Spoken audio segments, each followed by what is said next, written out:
আজকে আমরা প্র্যাকটিক্যাল করব।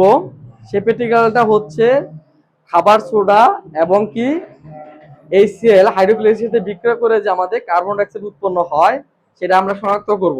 কি শনাক্ত করব?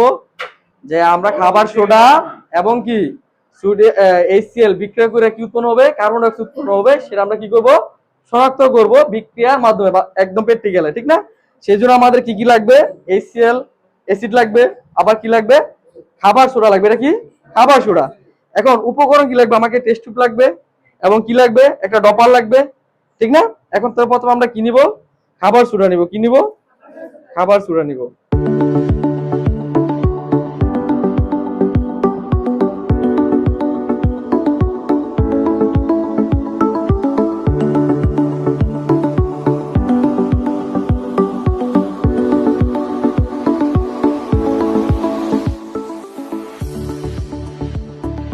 এখন বিক্রিতে বুদবুদ হইতেছে, ফেনা হইতেছে, এটা এখানে সোডিয়াম ক্লোরাইড, আর বুদবুদের উপর যে করতেছে সেটা কি? Carbon die oxide. সেটা কি উঠতেছে? Carbon die oxide. মানে এই যে বুদবুদ হয়ে উঠতেছে, এর উপরে দেখো বুদবুদ হয়ে বুদবুদ উঠতেছে কিনা। আর নিচে যেটা থাকবে সেটা হবে সোডিয়াম ক্লোরাইড আর পানি। সোডিয়াম ক্লোরাইড কি? কারণ কার্বন ডাই অক্সাইড ঘনত্ব কম, সেটা উপর থেকে বাষ্প হয়ে উঠে যাবে।